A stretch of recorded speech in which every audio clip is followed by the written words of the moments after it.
Welcome to the HBTVS podcast. I'm your host, William, and with us today will be Derek. Hello. Sean. Hello. And a special guest, Julie. Hi. And my cat. And Moose, who's the cat here. She decided to join us in this overly crowded podcast room.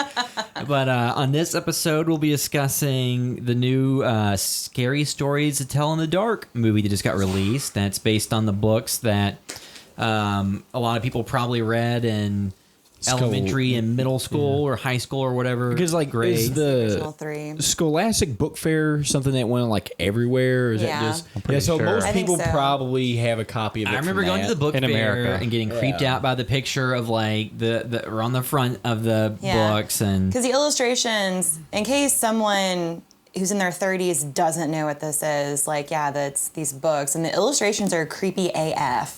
Yeah, the best And one they're- is the one with the face on the hill with a pipe in his mouth or something. Because that's one I remember the that's most. a really iconic Yeah. one. Yeah. Well, so I went to a Christian school growing up, so we didn't have this in my Yeah, book and they were fairs. banned. They were trying to get them banned from some schools. Yeah. Yeah, so I have a funny story about these. So this is, so there were 3 individual books, if the camera can see, the original books, and I originally had them in the 3 paperbacks in a box, and then my religious mother was like, these are scary, these are giving you nightmares, and so she got rid of them. I don't know if that meant throwing them away or giving them away, and so this is something I purchased in my late teens, early 20s. I went into a Barnes and Noble and was like, I'm gonna get that because Yeah. I wanted it back, and so I got it. Yeah. and this is the version so the modern reprints, Does the not ones in the have recent those. years, they replaced because Well, no, they've reprinted them, I think. okay. To to the the original to the artwork. original, but 2010, Okay. 2012. Stephen Gamel was the artist who did the illustrations. I think it's 2010, 2012, they did re-releases of the books that had different art in it that was less creepy. And some of the stuff in the book that was even macabre skeletons or something, Yeah. they replaced and made it just look goofier. Yeah. So a lot of the stuff is the stories themselves, rereading this, so the entire premise of the book was that it is a lot of urban legends and folk tales and old wives' tales and things.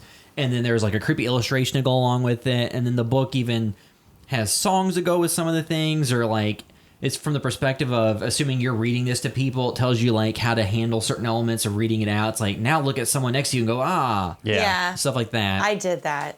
My friends and I Yeah. had sleepovers, and I would have the flashlight, and it's turn to them and say, it was you, because there's all the O's and U's. You gotta say you. Yeah, I specifically remember getting some friends together and reading them some of these stories, the ones that got to me the most.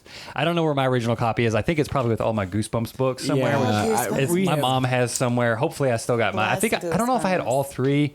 But I know there was one specific story that's not in this re-release, so it must be in one of the sequel books that I had. I don't know if I had all 2, but I think I had at least 3 of them. But yeah, I would get those at the book fair. You know what I mean? Yeah. They would come I along remember and, that's where you they'd be go. sitting there oh yeah, I'm getting that book. Look at the cover.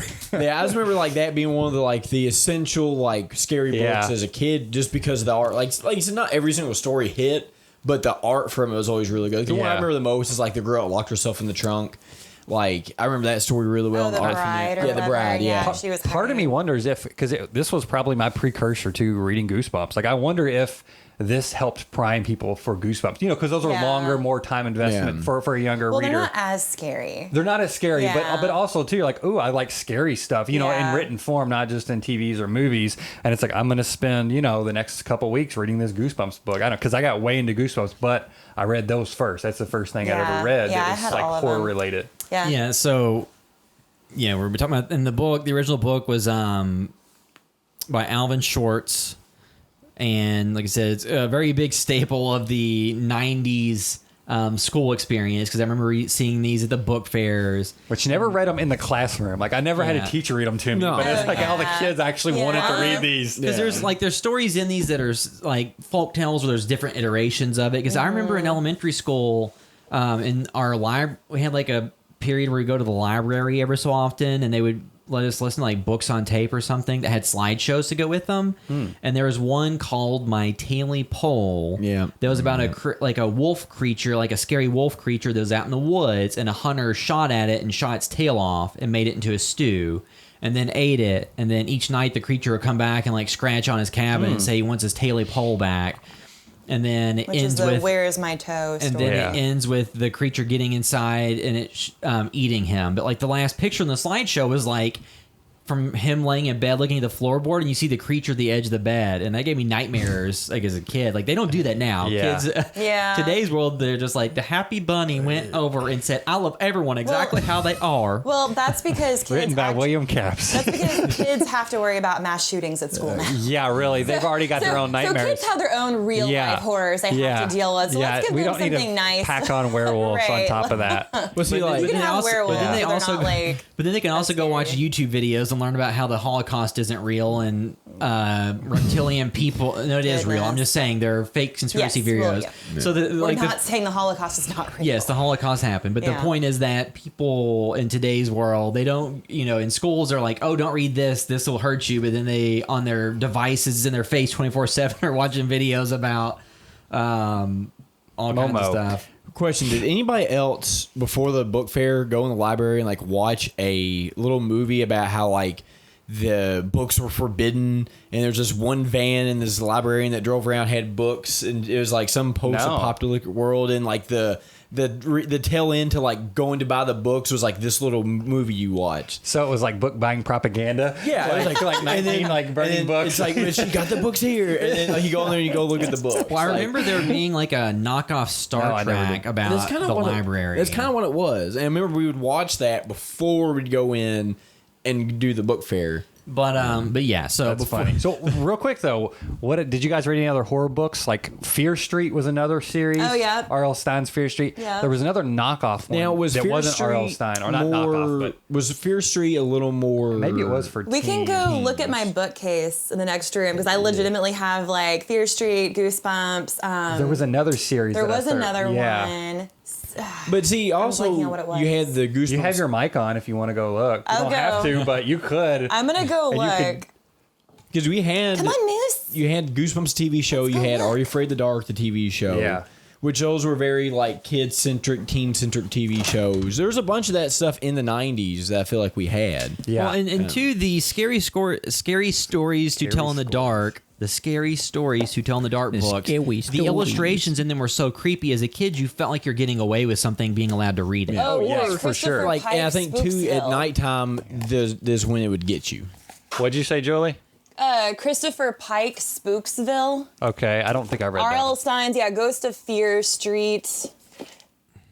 Something. Oh man, a Choose Your Own Adventures. Yeah, I had Yeah, I remember those. Now there was one that I don't think was Fear Street, and it was another series where it was about a teacher who was like a frog that was like eating kids or something. Like the kid suspected he was that was like another series. I think I only had like one or two of those, I believe. But yeah, I've that's what I loved reading when I was little. These things, you know what I mean? Like after probably like maybe like kindergarten and first grade, then the only stuff I wanted to read was this sort of stuff. Look at this. We have scary stories for sleepovers.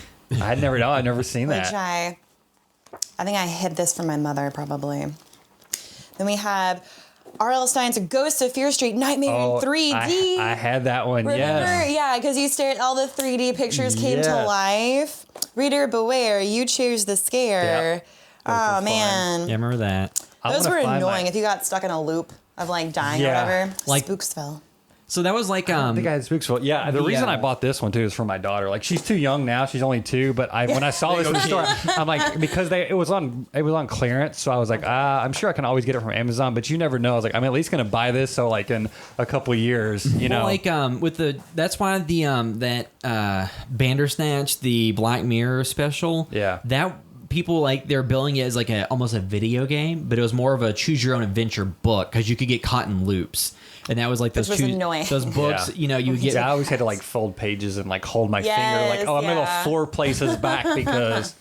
But yeah, so before we get into discussing the scary stories, which we've already spent a bit of time diverging, so House Video Store is over 5 years old now. On August 1st of 2019, it was 5 years because it launched on August 1st, 2014.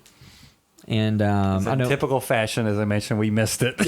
on August 1st, I made posts from yeah, but Facebook we and did Instagram. absolutely nothing He for it. remembered the anniversary, Yeah. but none of them. I think I was celebrated out of it. town. No cake. Yeah. The cake is a lie. Yeah. But yeah, so we, shared a couple of videos. But yeah, been around for 5 years. Because when it started out, it was doing video reviews and like top 10 or top 5 list and things. And then in 2015, we started the podcast. Then we started doing short films, and then have transitioned more to doing short films than the podcast because the video features. Oftentimes, you're at the whims completely of rights holders if you have footage in it from anything, and you can get it blocked or get a copyright strike or all kinds of stuff that you have no control over. For me, it was like basically all my free time. I would be spending like 5 days, all my free time for like 5 days, almost getting those together, ready for Friday release. And then like William would work on one, and then I would. At first, for the first like building up the site, it was just me until we were about to launch, I think, or I don't know. Did you come on right before we launched, William? Yeah. Yeah. Like I started trying to work with Corey, and I was like, okay, I'm doing all these on my own. Like I can't do this forever. So I was like, see if William wants to help. And it's just a lot because you're basically just always working, and then again, like you said, they could get pulled or whatever. So it's just. Yeah, because we released on YouTube, and we mentioned before the It Follows Psycho soundtrack swap. And that was one where like the week before that video got released, our YouTube channel in whole got deleted. Because somebody filed a false claim that we violated the community standards, and then we had to appeal it and get it reinstated. So it's just like a lot of stuff. It's like you put a lot of work in, and it can all go away in a second. But yeah, so we've been around for 5 years, so you can go and see all the short films and stuff we've made and the videos. Because we haven't really done any of the heavy video features recently that has like footage from movies or shows in it and voiceovers or stuff like that. Just because, like you said, it takes a lot of time and you can get pulled, so all your work is worthless. So. And there's so much great stuff of that out there. I feel like the only time I want to do it is if I think of a really good idea. There's a lot of like video essay channels and stuff where people behind them have stopped doing it because they're at the whims of copyright holders and stuff. And then like the other brief bit of news is Universal's pulled the movie The Hunt completely. So it was a movie that was, the most dangerous game. So basically a movie about people hunting people, which there's been a lot of. There was the one, was it Surviving the Game, that had Ice-T in it in the 90s. Mm-hmm. And then there was that one that was coming up that was about the wedding with Samara Weaving in it. Yeah. That was about like a wedding night, people being hunted. And then this one was essentially billed as liberal elites hunting rural, low-income Americans. They call them deplorables, or somebody's used that term. So then the president himself tweeted about it, and then Universal pulled the movie. So it'd be interesting to see how they handle this. The only angle, people are giving Universal a lot of crap right now, which understandably, if they're pulling it for the wrong reasons. But I saw somebody bring up the point, which maybe Universal caught whiff of something, and they were afraid that there could possibly be violence in theaters, any screenings, you know what I mean? And they may have felt responsible in that regard. Yeah. That could have been it. Or it could have been that the film wasn't testing well, and there's so much flack, and they're like, hey, we're just going to pull it. You know what I mean? You don't know, really. Yeah. But if they felt like, if they had heard any credible threats or anything, they might have felt there was any sort of violence in theaters, because it's not the first time. Yeah. You know what I mean? So but it's hard to know, it's just one of those things where nobody knows the full story. Yeah, I mean, so I'm not a fan of our president, but at the same time, I do actually agree with him on this. I don't think that we need a film like that right now. Maybe in 10 years, once we've kind of figured out not how to hate each other, I don't think we need that right now. The thing that I think is kind of ridiculous, though, is in the past, we've never, ever had a president commenting on specific movies. Like when George W. Bush was president, they made a movie about him, and he didn't even say a single word about it. It's just like there is a certain level of separation. Like it is a movie, it's fictional. And it's, obviously a satire. It's not. Well, the only other movie I think compares is what's the James Franco, Seth Rogen film? The Interview. The Interview, because that was another movie that got pulled, and that was. Well, that was because it was where they were going to go to interview Kim Jong Un, and then they were tasked with assassinating him by the U.S. government. Mm-hmm. And then South Korean hackers hacked into Sony's servers. Like South Korean? Or North Korean, sorry, not South Korean. They're our friends. They're our allies. That's where Samsung and all of the cars come from. We're talking about North Korea, the communist. Keep them coming, South Korea. Yeah, we're talking about North Korea. Sorry, North Korea, where there's the communist regime and they are opposed to us and stuff like that. But that movie got pulled because they got hacked and there was like threats. So instead, they just sold it to Netflix and released it on. No, Netflix. it got released in some theaters. It got released here on Christmas Day.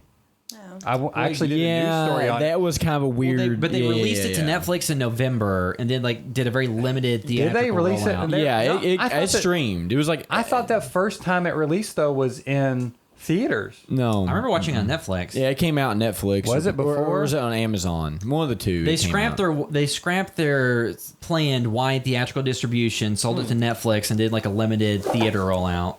I did a news story when I worked in news. That's what we did on Christmas Day was go to Village 8 and interview all the people that went to see it.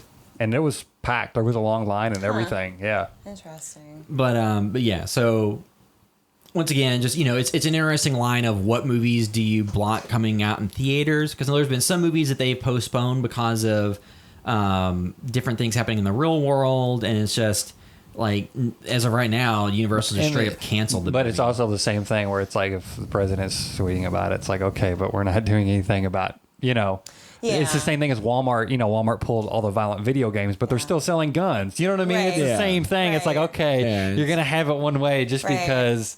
Well, and yeah. two, so Also, that's- they've not it's your made fit your mental agenda. health care any So easier. yeah, the other so- thing, require. the other Yeah, thing is so- like the Walmart is not having demos or gameplay things in their stores for mature rated violent video games. They're still selling them. Are they still selling the M-rated games? Yeah, they're just not having the displays show the demos. But it's like, here's the thing that to me is kind of common sense. You wouldn't have the demo for. But an I don't think M-rated they ever game. had an M-rated Yeah, I've demos. never No, walked they've never in- had those. Yeah, I've never seen that. Because I go check them out all the time. Yeah, Yeah, so I don't go to Walmart very. But I'm saying, often, yeah, so. because like In any store. the game they showed on the article I read about it was Resident Evil 2, and it's like at no point did I ever walk into Walmart and see them have anything displayed for No. Resident Evil 2 at any But point. but Maybe yeah, a it's just signage. it's an don't know if I interesting saw it's an signage. interesting landscape now. I mean, because like The Purge was just about rich people trying to manipulate things to kill poor people, and that movie didn't get banned. It's also different, though, than specifying liberal elites, going after the conservative. Yeah, Well, I but, think- but I do they think even that- specify it in the like movie? they- No, We don't know. I think that was You know what I mean? Like, you don't know. That was what a circulated synopsis was Right. when Yeah. all the And outrage was based on. It wasn't based on having I do seen think the that film. would be not smart to release in today's climate.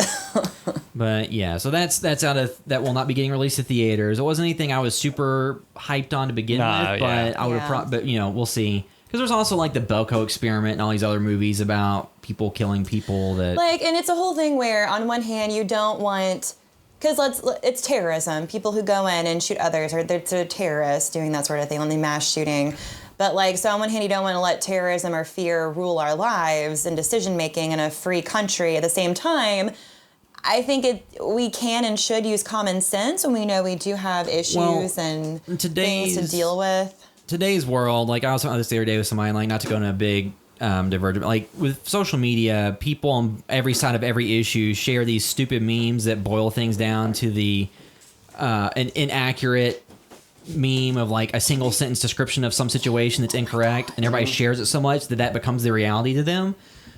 And we need to stop doing that. That's really harmful to society when people boil down a situation to an incorrect synopsis and then base everything on that. So we're in a weird place with media stuff now. But yeah, but we can move into discussing the actual movie, Scary Stories to Tell in the Dark. We're extraditing a cat right now, I believe. And Okay. All right. we can leave the She cats alone. She can stay. I'm sorry. Okay. But so discussing this movie, so it was produced by Guillermo del Toro, and I know that he had been talking about this for a while, and He loves kids horror stuff. You know what I mean? What was that film he did a few years back? I just remember the trailer. There was like something under the sheets in the bed. He didn't direct it, but he produced that as well. He's like a huge fan of the Disney's Haunted Mansion. He has tons of collectibles of that stuff. I think he really likes like children's, you know what I mean, or like teen horror stuff. Well, yeah, you wonder too, like, is there anything when he was like something like this for us was something that we all grew up that was like pretty impactful and everybody knew what it was. So I wonder what his version of that would have been. And let's see. So it was directed by Andre Overdahl, who had also directed Troll Hunter and The Autopsy of Jane Doe. So they brought in people that had, with The Autopsy of Jane Doe and Troll Hunter and Guillermo del Toro. So they brought in, it wasn't being made by like a Nickelodeon made for TV type deal. This was being made as a legit But it kind of film. felt like it at times. Well, so it's a PG-13 adaptation. And I know some people want everything that's horror to be R-rated, but to be fair, these books were sold in book fairs to elementary school children. I don't know making the movie rated R made the most sense. No, but you can still get good horror out of Yeah. PG-13. Yeah. You know, especially with what they were going for. Like, because were any of the Paranormal Activities rated R? Probably not. Yeah, they were. They were? Yeah. Okay. But Really? because But like the Conjuring- first one? but like the Conjuring's not, and no, you know what was the Well, I mean, you also just have the aspect of how good is a director pulling that stuff off. You know what I Yeah. mean? Like it all yeah, it's rated depends on R. the directors. Here's the thing that's really dumb. not They even are- just their plans. There are so Insidious, or not Insidious. Yeah, Insidious, the James Wan directed film with Patrick Wilson and Rose Byrne. Those are rated PG-13. But a lot of times, horror movies, they will rate R for just being scary. But that's so subjective and so pointless to try to quantify. But Can I bring up one thing? It's off topic a little bit. I got Wizard of Oz 3D Blu-ray for my daughter Terrifying. just because she loves the Wizard of Oz. I got it for $5. The 2D version is rated G. The 3D version is rated PG. I guess because it says like for scary imagery. I guess the monkeys. they think it's more entire- scary in 3D. Yeah, I the guess in fun- 3D they yeah. think it's more scary. That entire flying But it's monkeys. funny. I've never seen a movie be rated differently for a 3D version That is versus the 2D interesting. version. so I think Yeah. they register like what is likely to evoke a response. Yeah. Because it is funny to me that there have been movies I've watched where there's no bad language, there's no nudity, and it's rated R. It's like, why is this rated R? Yeah. And it's I think a very part of it too, though, is it's like because you see PG-13, you're like, oh, a 13 or 12-year-old can go and see it, but then like a 13 or 12-year-old should probably not go see it. Like, Yeah. well, that was rated R. but but what I'm saying though is, well, like should they As an see? example. What did they think of like the Conjuring films? Like should Yeah. they see the Conjuring? I've not seen those films because I'm a big Rated baby. R, but the Conjuring's rated R. What? Yeah. Everything rated R. because, like I said, most horror movies, when you have a certain number of scares, they Yeah. just rate them R regardless. What about Annabelle? Is Annabelle R? Yeah, I think all those movies are R. Yeah. Oh, I feel like Ouija's PG-13, isn't it? Yeah. So yeah, Conjuring is rated R. Ouija, Origin of Evil, that may be. What is? Poltergeist was PG-13, wasn't it? Oh my god, yeah, that The should original have was been, like PG or that should have been PG. What's the other one we like? There's a third film of the franchise we gave our movie of the year to. Insidious 3? Insidious is Insidious. Yeah, they were rated PG-13. Yeah, saying like Insidious, like 3, you can get good horror Yeah. out of a PG-13. Come on, You know, come on. but I guess like this. There's a lot about this movie that we're obviously going to hold on to spoilers since it's a new release. But there's a lot on this movie that I think is wasn't in love with, and something that you had talked about on Twitter, I think, or you responded to a post about it.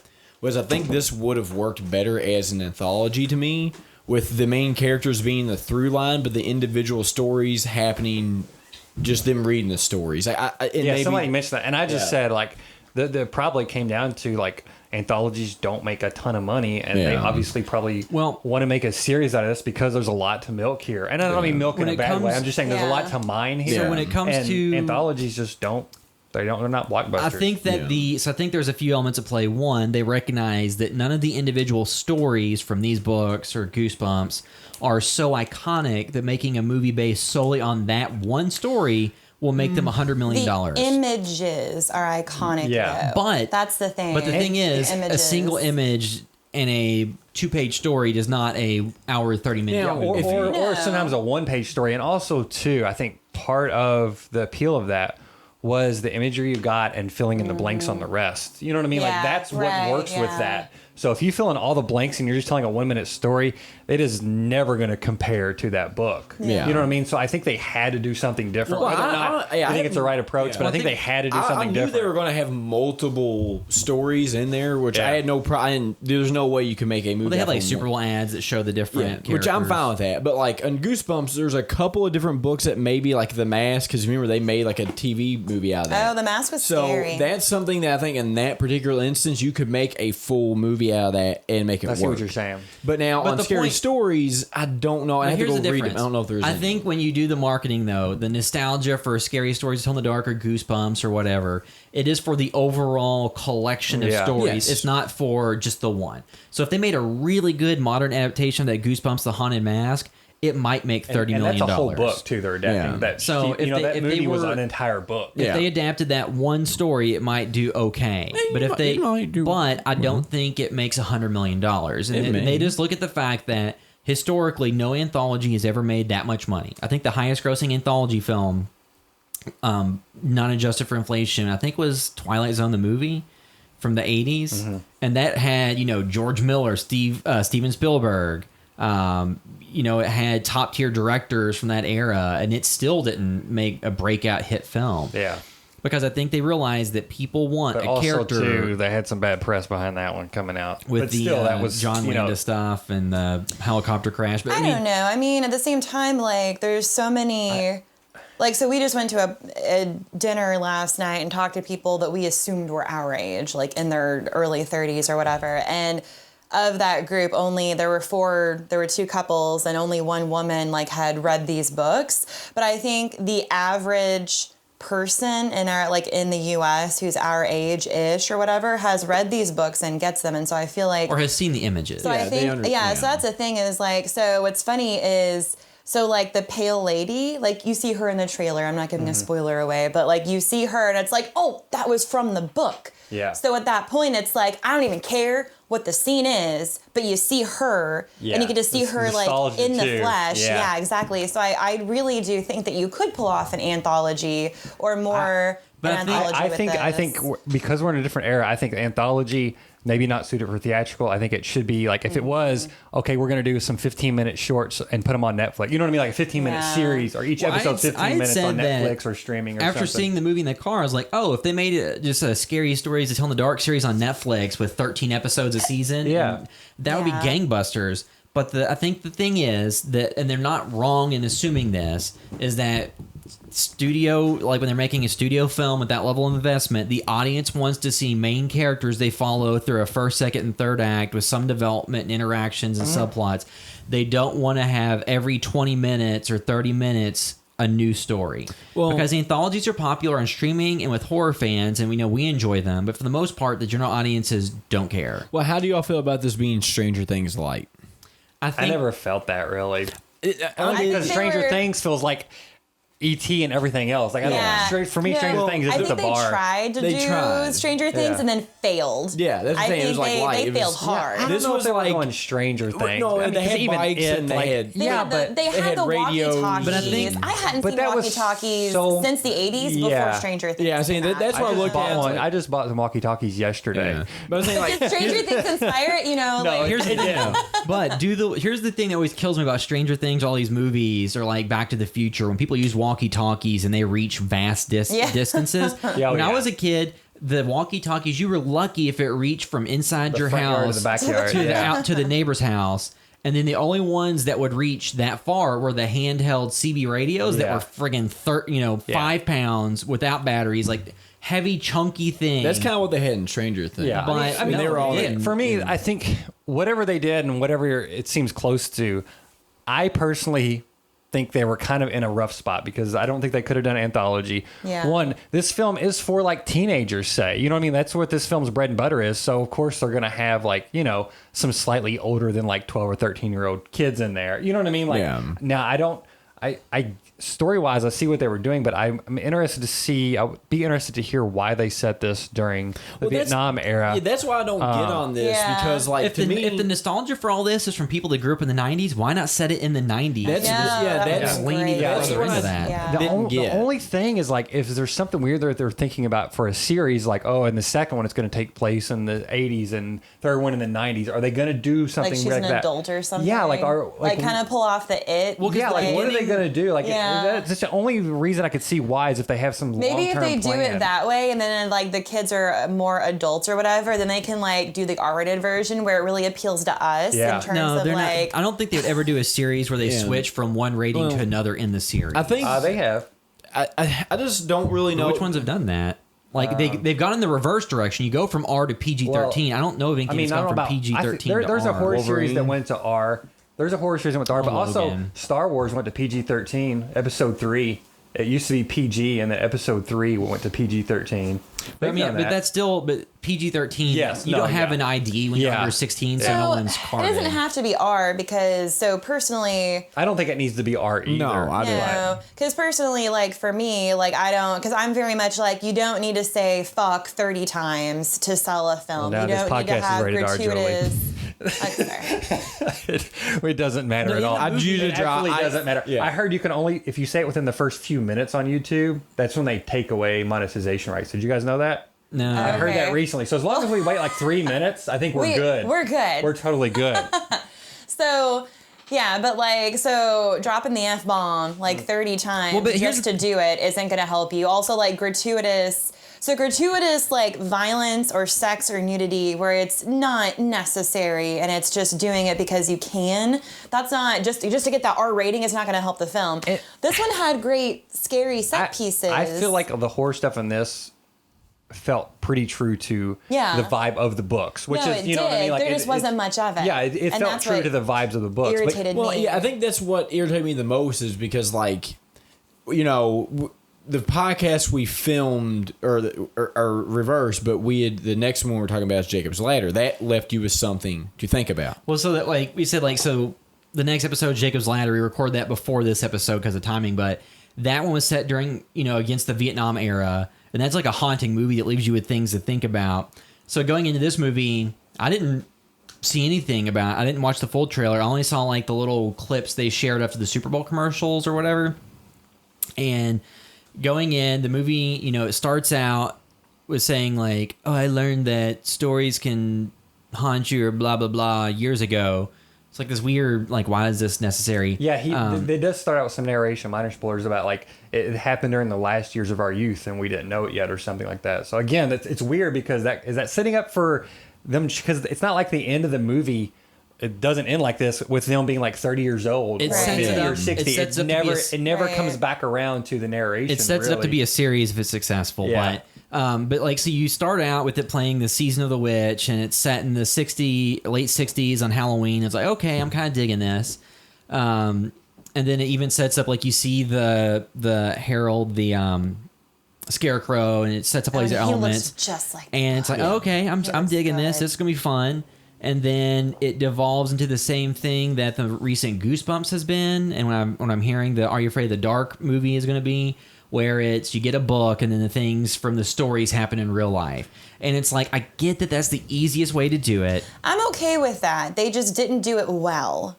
They didn't do it good. So first of all, I don't care about these characters. I really don't. No, you don't.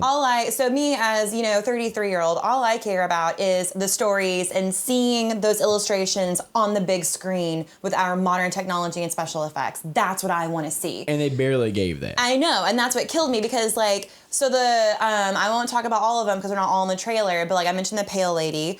So seeing Harold was amazing. Mm-hmm. But you don't get very much of it, and and that's a whole thing where we were talking about how we can't tell how much, like, I feel like they were in a weird, awkward place of trying to appeal to us adults who want those illustrations, and then also like the modern kids. So they like made up these characters who frankly weren't very well written and were not very amiable. Like, so the trio of friends, you have the girl and two guys. You have Augie, Chuck, and then Stella. And like they're three friends, and the whole time I'm like, why are they friends? I don't see any kind of true camaraderie. I don't see any They're true friends bonding. because she can't get any more friends. They But mentioned like, that. No, yes, it's like absolutely. I don't understand. Yeah. And then like Chuck, like it was a combination, I think, of poor writing, poor directing, and not poor act. I know I'm as an actor, I'm always like gonna lastly blame the actor, but like he was obviously written to be like the goofball, obnoxious yet endearing character, like Dustin from Stranger Things, or the kid's name from It. Which the characters in It were amazing. Like, I cared about them the entire time. they're very well written. But like this kid Chuck, the whole time I'm like, God, die already, because he was so annoying. Well, it's one of those things. But again, I'm just like, why are you all friends? I don't believe, and therefore I'm not emotionally invested. So then when you do give all this other bullshit background about like, oh, well, here's a story about her, and here's a story about him, and here's, oh, now the characters are doing this. I'm like, I don't care. Well, You've not given me a reason to care about these characters or relate to them. If they had taken a page out of the It book and for the character, so not casting any dispersion in any of the performances, I think everybody did what they were asked to do well. I think the actors, the best they could with what they were given. But I think that if you, instead of the actor you cast for the character of Chuck, if they had instead got the actor that played Dustin on Stranger Things, you immediately ramp that up because you bring in a likable actor that you have an affinity for already, right? And you don't need to do all the hard work to set up them as someone you can. And then you automatically care about him. I wonder what he would have commanded as far as pay. Oh, probably, I know. Probably not as much as Finn Wolfhard. They couldn't afford him. Because Finn Wolfhard's been in It and Stranger Things, so here's the problem with this too, though: the fact that It came out last year or 2 years ago, 2017, rather than recently, and was very well done, and which was based around children, which was rated R, and then you had this come out, and then you had Stranger Things, which has been vastly popular for 3 years now. You have two forms of media that tackle the same stuff that this tackles with children and scary stuff, who's done it so vastly superior. Then you watch this and it's like, well, you look at what they've done with Stranger Things with those kids, and you look at what they've done with It and those kids, and it's like, I believe all that. There's a reason why these kids came together. Right. They could have looked at the format that those two things have put out to kind of meld those kids together and give them a reason to be friends. And I think, too, only having 3 people in the group as a main is kind of a weird number anyway. It becomes 4 with Ramon. Well, it becomes 5, really, because of the sister. Yeah. But then she's, which... Another thing, too, is I'm kind of like going to compare this to The Mummy, because this is very similar to Brendan Fraser's The Mummy, with the part where they get the little... the remnants of his organs and stuff, and the mummy comes in, you see the shadow coming in for him and stuff, and it's like, that worked really well. Yeah. And you look at all this different stuff, and it's like you have the non-believers and the believers, and they just never balanced it. Well, and then all the individual elements were solid. Yeah. Like they worked, but they didn't work together. They didn't work together. Well, and two, so like the other things, without like giving huge spoilers away, I mean, this follows the same format, because I was trying to think of like the movies I remember doing this. I remember with the American remake of The Ring, it started... the plot point of supernatural event occurs because of some dead girl or woman. You then, in the midpoint of the movie, go to a hospital, a library, or somebody that's involved in their family to get the backstory. This movie does all 3 of those. And then about Rings or whatever came out a couple years ago. No, The Ring. The Ring. Okay. That you go and you find out the history of Samara and like the horses and stuff. Well, this is also like Darkness Falls, which is the same thing as The Ring, pretty much. Or The Grudge. I mean, like all, and then all these movies, and then Lights Out. They go and they get the backstory on the little girl, now a woman. So it's all these movies have the plot of some woman or girl was victimized unjustly. Silent Hill, the film adaptation of that. So a woman or girl, or a young girl, is victimized unjustly because they're different. Dies because you're not really a good horror film unless you victimize young people. And then you gotta do that. Her spirit seeks vengeance on people unjustly in the present. They have to go and research and find out the backstory on it, and then use that to try to stop it in the 3rd act. And then they think they stop it, but there's still remnants of the story out there for it to go on in the future. Well, I guess when I watched this movie, when I got done with it, my first thought was, who the hell did they make this movie for? Yeah. Because I'm like, okay, it wasn't scary enough or true enough to the source material for me to be like, that really got the age demographic of your mid-20s to your millennials. Your millennials. It didn't. To me, you go watch it as a millennial who, and even maybe Gen X is before us, so maybe some of them too in the end of it. But I don't think that they did enough to appeal to me, because you look at It and Stranger Things, both did that, both checked those boxes. Okay, this doesn't. I as a millennial, I'm like, okay, there was enough scary stuff in it for me as a 29-year-old to watch this movie. Yeah. You made it because of we are now an age range to have kids and to have people like, oh, this is something we like, go watch it. Well, and specifically, it wasn't true enough, because some of that's the thing too. So they had like, are we going to talk about spoilers at any point? Yeah, okay. we will later. Okay, good. Because I won't go into it yet. But yeah, there are moments where they show either like a story title in the book, or they show imagery of one of the monster things, and then it doesn't actually follow suit, and I'm like, ugh! It's like being jerked off and then blue balls is what it feels like. And I'm like, no. Don't you pretend to understand the struggle of a man. Yeah, I know. I don't understand like who this was made for. Yeah, but I think the imagery though is too scary for a lot of like actual middle school kids to see on the screen. So. Well, when I was 12, it would have been too scary for me. Because see, I mean, I was watching in elementary. You know, I was watching Friday the 13th, and I was like, in elementary. Yeah, and I was like sneaking into the ring. So 13-year-olds that have watched Stranger Things season 3, I think that's goopier and grosser than this. Oh yeah, or one or two. I know they got really. So I haven't seen season 3. Oh, it's really good, but yeah, it has stuff that's reminiscent of like the Blob, and the Thing, more very specifically. I loved it. So with this, like you said, I think that it's this weird thing. We're setting it in the late '60s against the backdrop of the Nixon era. Again, that's where I'm like, who is this made for? I've seen a lot of positive reaction to it though. But a lot of people on Twitter have been like, "Oh, I loved it." Like people our age. Yeah, but I didn't love it. I don't get it. So like to me too, like I kind of look at it as it was a little heavy-handedness with Nixon and the Trumpism in it, and it's like, okay, look, I get that they don't want to do it in the modern period because then you'd be going after essentially Trumpism, and they don't really want to tackle that. Because so they tackle racism against immigrants. But also too, that bums me out because it's like so many films dance around that too, and they're always like, oh, we're gonna show the parallels of how it's just like today when it used to be. It's like you can just show today. You know what I mean? Like a kid can't be like, oh man, it was bad in the '60s and not really recognize what's going on. You know what I mean? Just like, done what made sense and set it in the friggin' 90s. I don't understand. I don't understand. If you set it in the 90s, because I get the 80s nostalgia is overdone, and this really came to popularity in the 90s. You do that so you don't have to include cell phones, but by giving the kids walkie-talkies that act like cell phones, there's no reason you can't just set in the modern times because nothing would change. But again, like if you're going nostalgic, do the friggin' 90s because that's when the book was popular. So I'm sorry, it looks like the very first one, The Scary Stories to Tell in the Dark, was actually published in 81. And the second one was 84. And then the third one was 91. But I'm just I don't know, it's a 10-year difference. Yeah, but like they really came to prominence, I think, the late 80s, early 90s, throughout the mid to late 90s, because that was when I remember seeing them everywhere. Not to say that they weren't popular in the 80s. You didn't see them at your book fair in 1983? Yeah. But it's just like, I don't, in 1989. But I don't really get and like something else that we kind of, and this is each story affects each kid in the party.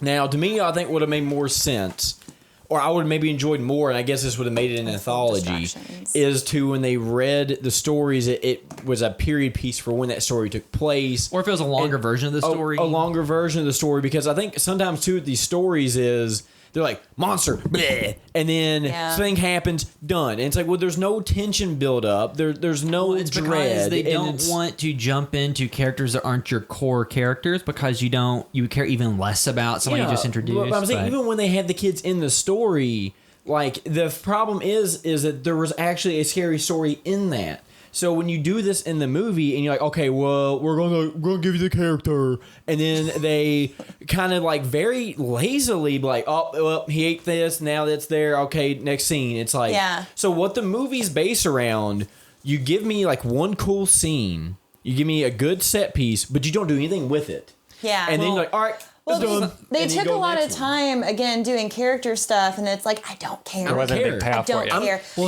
But like the whole thing with the one I think I know that you're referencing, it's like that should have been like a 10-minute, maybe not 10, a several minute setup to then the climax that happens, and which is how the story was written, because it was so funny, because like, I apparently read this a lot more than I remembered, because I was like quoting off all of these stories to him, and he was like, that happened. I was like, yeah, the Viper and all this, and they had the little guy in the drawing, and so like I was quoting all of it. See, I only remember a couple stories from it, prior, because I was probably like maybe 7 when I was like really into it.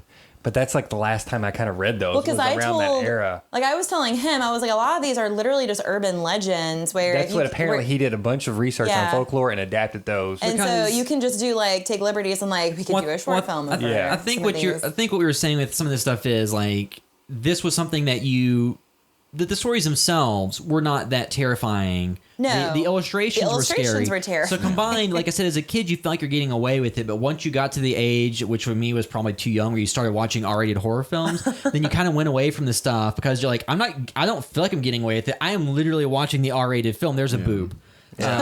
So like at a certain point, you kind of probably don't go back to that as much. But the cool thing that always endured those is the imagery. So why build this? But I think the imagery in this film is phenomenal. I think a lot of the character designs and stuff, as far as I think they are really good and really top notch, and I really like that. I just feel there's like so much variety, even though we could have used more. There was so much variety, and they felt fresh, even though they're adaptations of that. They didn't feel like what you typically see in mainstream horror films. I do agree with everything you said, but the problem is it can look as nice as it wants. Yes, but if you don't do shit with it, it don't matter. And that's the but problem also too, I like some of the sequences like quite a bit. Like there's some that some people love that I didn't love, but I think some of the sequences were well done. Now, granted, like probably really liked about 15 minutes of this movie. You know what I mean? Really liked it, but I don't know if I wasn't even that far.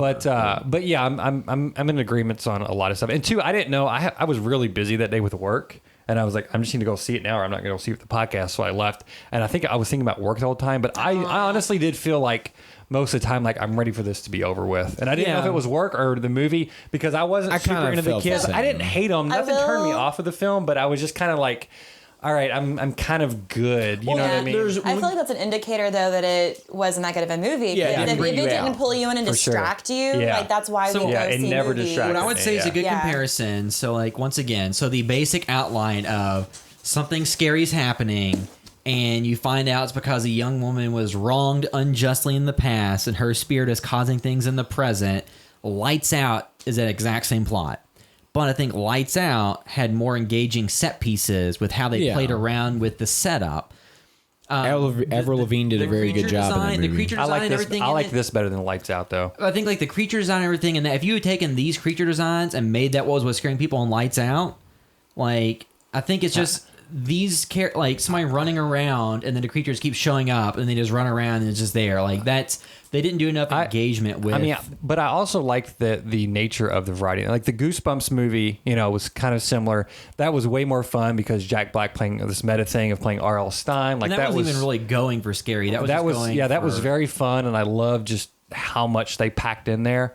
But this, as far as having a more serious tone, I did really like how playful they were able to be. It wasn't one entity or one thing. Yeah. Like even though we needed more of it, it still felt like an anthology in that way almost, where it's like I have no idea the rules of this thing, or you know what I mean, or you didn't know how necessarily they were going to end, if they're going to end the same way as they did in the book or whatever. So I did appreciate that, but I do feel like for all that they put in on the main characters, they weren't handled well, and then it pulled away from some of that stuff. Like it's a hard balance, but I think the director did a very good job on a lot of the sequences. Like there was one specific, the chimney thing. Like I think that whole sequence I loved, and there's like a car, and I was like, I'm in. Like if the most movie was this, like this is phenomenal. I loved that. Was my favorite part of the film. That was my favorite part, and that's I think that would have given it. That kind of bumped me up a little bit on how I was watching it. I was like, okay, this is gonna make me give a slightly higher rating. Well, I think like watching this, something that we can get into the ratings here in a second. Like, but watching this movie, I was like, I would just rather be watching Trick or Treat, the anthology from a few years ago Michael Donnery did, because I feel like if you had done more of that, like the interlocking narratives versus having that could have been cool, yeah. Versus having the same characters just interact across these different stories, kind of like Pulp Fiction-esque, instead of having just reading a book and then it happens to them. And then you have like, oh, my mom left. But again, like who are they making this film for? I don't know. I don't know if they're making 30-year-olds, but I feel like they're making it same thing for the book, like people slightly younger than should maybe quote unquote should be watching it, like granted those kids aren't going to theaters. Like I think they're in a weird spot because probably at home on streaming or whatever, the people that may really love it are certain 10-year-olds that that are able to watch it. But that's something that the Goosebumps movie did that this didn't do, and I think successful things usually do is like you usually have an adult character in the movie that speaks to your adult audience. Yeah. So for like adults watching Goosebumps, that was Jack Black, and you had the younger kids. Stranger Things, you got Hopper, Jane, you got all them. And then I don't really know if it had that, but it didn't really need it. But when you get into this, it's like I do think this probably would have dealt well with an adult character that was somewhat. But every film doesn't need to be for everybody, though. And I don't think, even though this is some nostalgia, I don't think this is meant for 30-year-olds. Of course, they wanted as many people. Which I think where they but I messed don't think up. they were making this for them. And I don't think it should have been, honestly. Like I don't need every film to be for me. No. And I think what they went for, they didn't execute it well. But I appreciate that they were like, I felt like they really tried to make a great horror film for like 11-year-old. I feel like that's what they were trying to do. Yeah. And they were really trying to push some of the scares and stuff as hard as they could for that audience. But every kid is different. You know, so they're in a really weird spot at that time because of people's life. Well, what kids are allowed to watch. It's a weird thing, and not many films I feel like try to attempt that because it is so fluid. But the thing that's weird to me is, obviously I don't have any kids or have anybody that I'm close with that's in the age range this is for, so I can't speak to that's still a popular thing. But it's one of those things where when you go and pull something that is, almost 40 years old and you make it, like, you are going to have a large portion of the audience that actually makes your money, that pays for it, they're interested in it. So it's like, shouldn't you try to make them happy as well? I don't know. I mean, I don't know. I mean, that of course, people making the money but maybe the filmmakers, Del Toro, maybe his thing was like, hey, I want to do something for kids. You know what I mean? Like, but I don't want to compromise. I don't want to make I don't want to like throw too many softballs at the kids. Like, I want to at least challenge them. Yeah. And again, it's a weird spot, but I think there should be more films like that. I wish there was, because this is a great film. If my nephew wasn't a bit of a scaredy cat, like, this is one I would like be happy to show him and couldn't wait to, because Goosebumps you have fun the whole time, so it's they never really try to scare you too much. You know what I mean? Where this, they actually try to scare you. They try to have some jump scares and stuff. Like, Goosebumps were never. No, I'm talking about the movie. No, I know, yes. but but that's like true to the book. What's funny is I didn't get to see the movie until like I rented it. And then I was like falling asleep while watching it. So I unfortunately like didn't get to, but I think the biggest issue I took with that movie was just, I don't know, kind of like more of like, I don't care about these characters. Yeah. Just show me my Goosebumps monster. Yeah. Well, I think the thing that we run to too is like, we grew up with, watching the Goosebumps TV series. You had the books, you had Are You Afraid of the Dark, you had a bunch of stuff. Now, I can't remember. Now, I have watched Goosebumps, the series, within the past couple of years. I remember that, and not every single episode is like super friendly. There were some kind of mean-spirited episodes where everything didn't always come out right. Mm-hmm. Like, it ended and a kid got stuck as a dog, or there's like certain episodes where it's like, oh, okay, that's kind of good. Whereas like in Scary Stories, even when you go read that, like the original source material was generally more kind of. It was a mixture. It was but it kind of felt more mean spirited than it felt like happy go lucky. Oh yeah, swell time, guys, and like where this came out, where it's like even like when bad things are happening, it's like it's still kind of like, oh hey guys, let's go grab some ice cream afterwards. So I guess and too, like, if you go watch if you have any popular YouTubers you follow that are 12 or 13, which I'm sure there are, and they make more money than any of us, their reviews might be more relevant to the target audience for the movie, because it's just, there's like you said, there's a weird dichotomy of, there's the people that make the property well known and famous who are not young or super young, and then the people that those books were intended for were a young audience. So which do you go for? I feel like this could be, hear me out as I say this, comparable to Shrek in that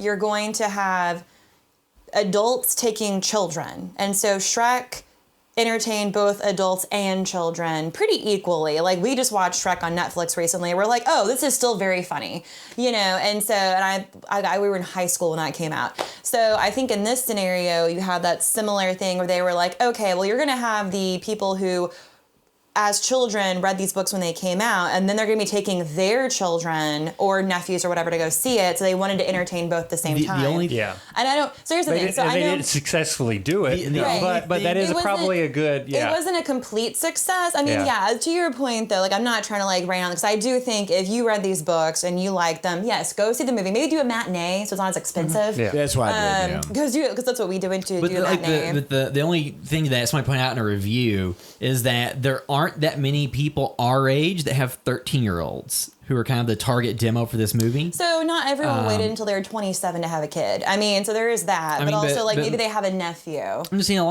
the vast majority of people didn't have, kids when they were 17 or 18 or 19. Well, I mean, like, there's still plenty of people though. I mean, so I'm 33. I'm saying, so if I was 20, I would have, and I had a kid, I would have a 13. So let's see, if you have a Venn diagram, or you have somebody that was, if you have a Venn diagram of the population, you have the population that like these books as a kid that has a kid that's 13. That's probably less than like 100,000 people. I mean, you take I don't know about that. Still, even Less if somebody, Yeah. if somebody, was born 5 years younger, 5 years prior to us, when the first book came out, 81, you know what I mean? Like, say they were our age in 1985. Like their kids would have been older as well. Like plenty of people went to high school though have multiple kids. That's the thing too. Yeah, that's what I'm saying. This wasn't literally just 7-year-olds who read this book. There were 13-year-olds who read this book, and so if you were 13 in 1981, But the point being, I just look at it and it's like the problem I have with this and is just there's other things out there that give you the same thing that you want that is better. So why watch this? Because if I was, I think it has value. I'm not saying, but just because one thing's better doesn't totally negate. You know what I mean? Because it's hard to quantify. But just if you're going to spend time with yourself, or if you're going to sit there and watch, like somebody's going to want to watch this, or I don't know, just anything else that's similar. It's like so I can either go to theater and watch this. I would rather watch this for. Not rather, but I'm saying I have the time, an hour and a half to watch this versus watching 9 hours of Stranger Things. Yeah, no, you know what I mean? that. That's the thing too. It's a time investment. It's an hour and a half. Like, I got somebody, I got a 13-year-old and they like all this stuff. And we can go watch it at home, or we can go watch this in theaters. I'll go to theaters. I like the theater. Go it 100,000 less money. I like the theater experience though. You know what I mean? Okay, let's say all things equal that this movie and it open on the same weekend. I mean, Insidious 3, this. So here's the thing. So I guess we can give this movie a score and then go into spoilers because we have to dance around a lot of stuff. So giving this movie a score out of 10. Like when Guillermo del Toro was attached, I was really excited whenever that was announced. That's the big thing with this too, I think. So, and then getting a director that's actually worked in horror before, the Autopsy of Jane Doe and Troll Hunter. So like I said, I think the movie had some good aspects, and it had, some sequences in it that were fun. So it's not a total loss for me. Like maybe it's like a 6 or a 5.5. Like if you're the target audience, this could be much higher. But to me, we're not sure who that is. to me, it's like at best a 6 in terms of, there were some decent performances and some fun visuals, and the creature effects did look pretty good. So there's elements of that work pretty well. But I just felt like a lot of the story's really been there, done that, and really follows the template that these types of supernatural films tend to follow, and didn't really break any new ground. And if it didn't have these iconic creature designs or reference points from the books, this would be just kind of a forgettable thing that came and went. Yeah. I'm getting a 5 out of 10.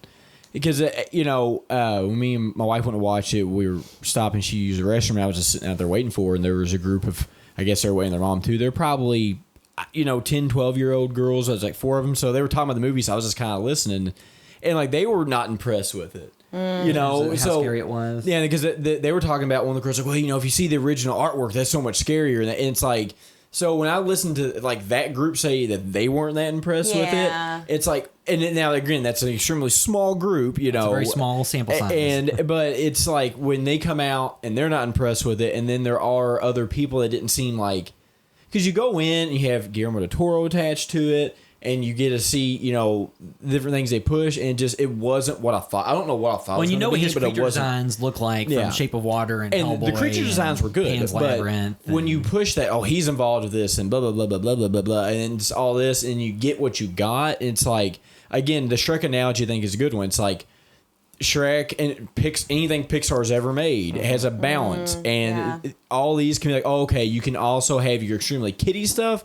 But they were going to give you enough for the older people that are here going to enjoy it too. This did not absolutely. I mean, that's always the goal when you're making a young movie for your audience. I think that this does not do that because, like, to me, like obviously I don't have any kids, or I don't have any nephews or cousins. Yeah, I got dogs. I mean, I don't really have anybody that's like, outside of one cousin, we don't really have anybody that has kids in the age range that this movie's made for. And it's like, so you go in there and watch, it's like, maybe they enjoyed it, but I'm just guessing by that group of people that they didn't enjoy that much either. So I guess the box office will tell a lot. But again, like, this just seemed like a movie with setting it in the 60s was weird. And then having the Nixon stuff on top of that. Yeah, there's a lot. Like, I don't really get that. And, it's just maybe if they wanted, it's just hard for me to understand. All right, so for me, I know I've been like a little defensive of the film only because I like appreciate it a whole lot, but I'm like, I probably give it like a 6 out of 10. I think Letterboxd, I give it like a 3 out of 5. And that, you don't always double that, but yeah, I probably give it like a 6 just because I'm the same boat. Like for me personally, I wasn't like super engaged, but there was enough stuff. Like some of the sequences I loved, I really liked them. But again, I was kind of waiting for it to be over as well, which is not a good sign, especially if you're watching stuff in theaters and you are avoiding all outside things. Oh, something's looking for a toe outside of our door. Yeah. And like, so the audience score too is like a 71% on Rotten Tomatoes. But the cinema score was a C, and C? usually anything below an A- is seen as pretty poor. Really? Okay. Rotten Tomatoes gives it 80%. Like it's, again, like watching this film, would I expect it to get 80% positive reviews? You know what I mean? Not really. No. But I would think it would, like, again, for me, 6 out of 10. I really appreciate it. I'm really glad it exists. And like, this is one I was thinking, oh yeah, maybe my nephew's like a couple years older. I'll show it to him. And then my daughter, when she gets older, like, I don't think it's a bad movie at all. It's not a bad movie. No. Yeah, and I like some of it quite a bit. But yeah, this isn't at the top of my shelf of like, hey, this is like an all-timer for children's horror. Yeah. But I just like that it tried to fit in this space. It felt like it tried to fit in this space where it didn't take things too lightly. It still tried to be like a quote-unquote like serious horror film. Mm-hmm. You know what I mean? Like there's not many of those being made for that age range. And I'm not saying it did it well, but at least they shot for it. Well, here's some food for thought. Insidious Chapter 3 has a 51% audience score and a 58% critic score on Rotten Tomatoes. And it had a more tense scene than anything in this movie or most horror movies. This movie balanced both the teenager and young aspect with the main character in the movie, and then it had the adult part. So it's like, I look at this movie as like, this is a vastly superior in it checks every single box, and it was critically panned. I and think it was better too, but yeah, again, like I said, this has some sort of audience of people who are giving it a relatively nostalgia. Good one. You know what I mean? I think it's one of those things where people come in and they like it so much because I like. Well, I think the other, you don't want to trash it, but it's like it's this is not like, is it a competently made film? Yes, like obviously, like everybody involved knows how to make a film. They know how to write a story. You just expect it more. Is this anything that is groundbreaking or anything where I'm like, man, I really thinking about this one? No, there's like, well, so like how earlier I pointed out all the movies that have a very similar structure to their plot. Yeah, I think that younger audiences that haven't seen all those might get more out of this. I was reading some of the interaction. They were like, oh, it's just a great, I love the story. It's like, was like, original story and all this stuff. Like they like really like praise some of the stuff that seems passe, you know what I mean? But that's because if it's made for a 10-year-old, they haven't seen all the stuff we've seen. You know what I mean? Original to them. To them, like this might be like, oh, awesome. You know what I mean? Like so it is, but you don't know who's seen what audience. Yeah. But you read the critics. But you read the critics who are like 50. Yeah. And they're saying the same thing, and it's like, but you've seen like 1 million movies. It's the equivalent of a child watches Toy Story 2 and sees the I am your father, no, with Buzz Lightyear and the bad guy robot. Yeah. And then they watch Star Wars and are like, oh yeah, that's from Toy Story. Yes, yeah. And the parents are like, no. Yeah. But like, that's literally what it is, for sure. though. So, yeah. And I think that's fine sometimes. Oh, you know what I mean? Okay. Like, again, you're going to turn some people off, but if you think it works for your story, I think it's fine. Whenever I hear anyone, especially a woman, make a claim like that, you have to jump in and say, well, actually, this is referencing the Tarkovsky film, and you are, I'm joking, Julie. I get to live with this. I'm joking. I'm joking. Day. No, that's Twitter, though. That's Twitter. Somebody who even writes a book will get, well, actually, and they're like, no, actually, I wrote it. And they're like, oh. But they still will actually.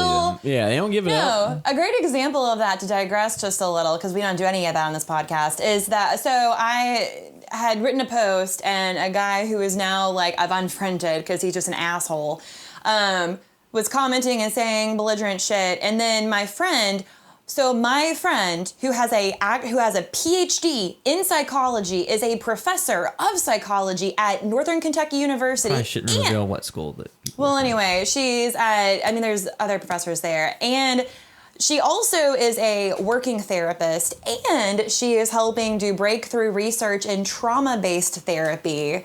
So she goes on there and she's like, "Oh, hey, well, here's actual research I've done personally, and here's my findings and blah blah blah."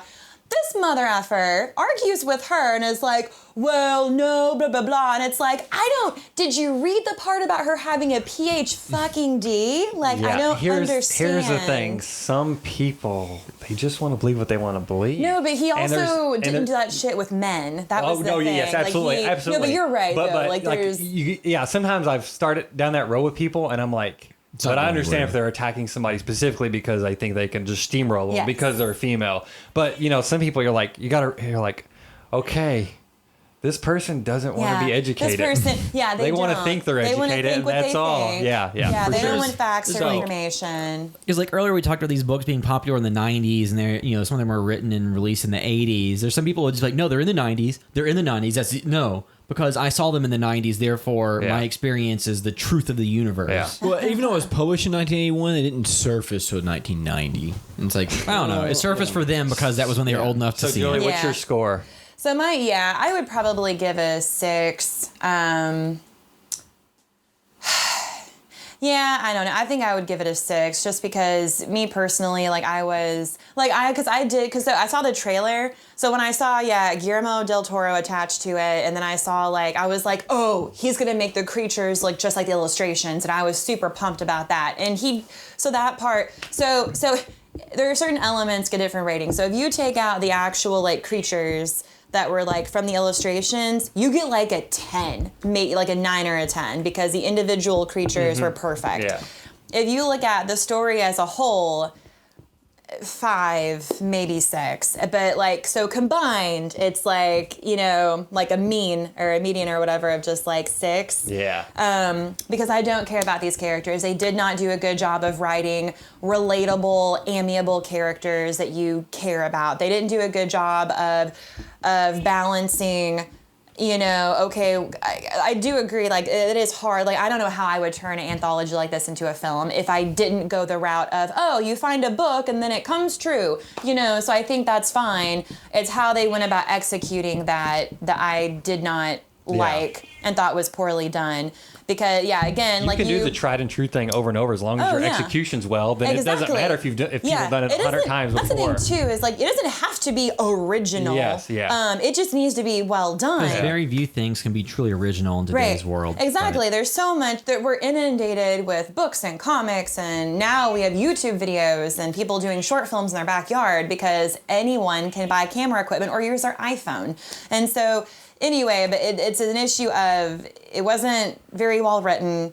I think the actors did the best they could. The girl playing Stella was great. I thought she was a great find. As a side note, I really like how they're using more and more actresses who have freckles all over their face. I'm sorry, side note, because more and more they're using more non-traditionally pretty. Mm-hmm. I'm sorry, my cat's freaking out. So we're just gonna let her. They need to say their piece on the review. Yes, okay, Moose. Yes, okay. So we're gonna talk about because then the redheaded girl. I mean, she was a non-traditionally. She was a beautiful girl, and same with the chick who played Stella. But it was just I like seeing the non-traditional stuff on a personal note. But I know it wasn't terrible. It could have been better executed. But I think overall as a package, I think it's worth watching. I think that. If you grew up and you like these books, absolutely go see it just so you can see some of the creatures on film in the flesh, so to speak, because I think you'll appreciate it. Just know going in, it's not gonna scratch that itch of fulfilling all the stories. But I think that if they maybe spent more time and had more people look at it, they could have done that a better balance of we're gonna make it for young people but still make it really good. I think that they maybe some more time. I really wish that I want people to see it only because I wish they could take another crack at a sequel. You know what I mean? Like that's I the would thing. be down because for a again, the sequel. production design, they know what they're doing on that side.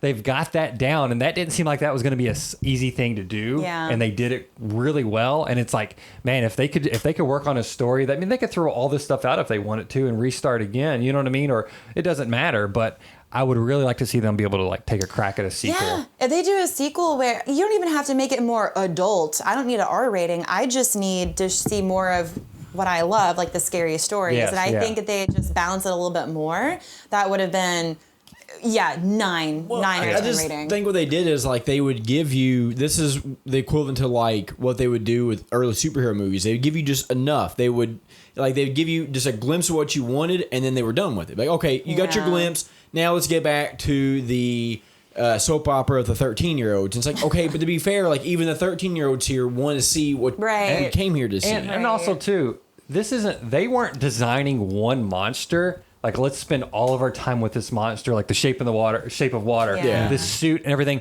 And this is it. We put because he self-financed it. That suit for that movie. I mean, they spent millions on it, and he put his own money up to make that suit, like a lot of money. It looked amazing. Well, you think about this film, how many they had to design, like you know what I mean? Like they probably spent a good amount of the budget just on that, so they had to have more. Granted, and they look great. They maybe could have extended those scenes and still used them, but you don't know.